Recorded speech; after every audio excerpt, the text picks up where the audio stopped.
I enjoy being a comedy legend, frankly. It's somewhat immodest of me, but, you know, I started a lot of things in this business, and I'm proud to see all the things that have followed my lead. You know, a lot of things that I innovated. You know how at the end of the set they go, "You guys were great."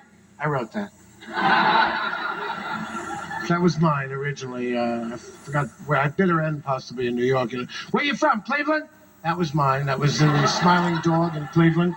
Alyssa Manchester was the opening act. Good evening, ladies and gentlemen. I wrote that one. That was a. It's hard to remember exactly which place, but there's so much stuff. You know, you guys having a good time or what? That was mine.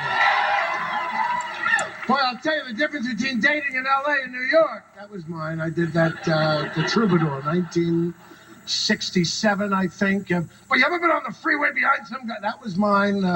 You know, so many of the stuff that you heard, and actually, it's a wonderful cause. But you know, we can't solve homelessness with comic reliefs. You gotta, the government, all of us together. So please vote this November. Don't think because you think there are a lot of boring jerks out there to vote for, that makes you alleviates the responsibility. You know what I'm talking about? Clinton may have stooped the wrong woman, and maybe he didn't inhale. I can't run because I did. I inhaled, I passed it, and I inhaled again, and I passed it again. I ate a strawberry shortcake, and I inhaled again. And I ate a Goober's peanut chew, and I inhaled again. So I'm not running. But, you know, I want to know who's without sin. I mean, this blonde woman goes to a, you know, she was a cynical woman, this Flowers in Arkansas. While she was doing it, she was thinking, I can probably get a Larry King. I can probably get, you know what I'm talking about?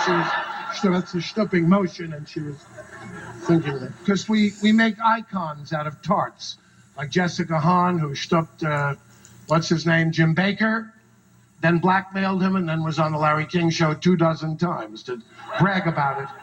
And we make icons out of this people. I noticed Jimmy Swaggart tested positive for whores again. I don't know how many chances he gets before Commissioner Talibou takes in his preacher robes. You know, I used to like him because he was Jerry Lee Lewis's cousin. I said, you know, that's a start. Remember Jerry Lee Lewis, the famous Tennessee pedophile who in 1958 married an embryo, which you were allowed to do, I think, in Tennessee at that time.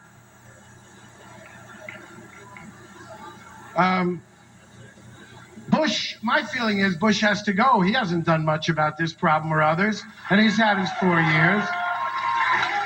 He went to Japan with guys that make Pontiacs, just what the Japanese need. You know what I mean? You guys better buy a Chrysler. How about bringing guys who make tangerines, who grow oranges, steak, things the Japanese pay $200 for? He takes Lee Iacocca. Then he pukes on his host, which was an Asian no-no. I don't know if you knew that. It got their attention, that's for certain. And next time, they'll be talking to him with a rubber suit. But did you get that feeling when his head was cradled in someone's arm? Well, those of us who have lived through the assassinations, you know. Incidentally, I think this evening couldn't go on without mentioning Johnny Carson, who will retire this week. And I think he deserves a much bigger hand than that for what he's contributed.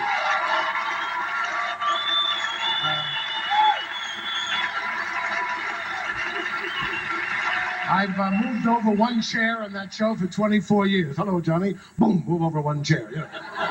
And I came out 2 weeks ago to do the show, and the riots canceled the show, and I was quarantined at the Four Seasons Hotel with a beautiful woman, and room service was awful. Watching people on television, I mean, people were taking their time looting. There were people comparison looting at the Fedco, choosing and picking. There were so many memories, but Tony Randall, Billy just did him. You know, years ago I used to smoke, and I did my turn, and I moved over one chair and smoking, and Tony Randall comes on the show and goes, "Please don't smoke." You know, gee, sorry. Johnny always had a Pall Mall burning, you know. People thought he was a locomotive. You come back from the commercial and there's smoke coming out of his mouth. Randall said, please don't smoke. And I said, no, sure I can. Then he didn't leave well enough alone. He said, lips that touch tobacco will never touch mine. You know. Don't worry about it, Tony. It's no chance. Don't worry.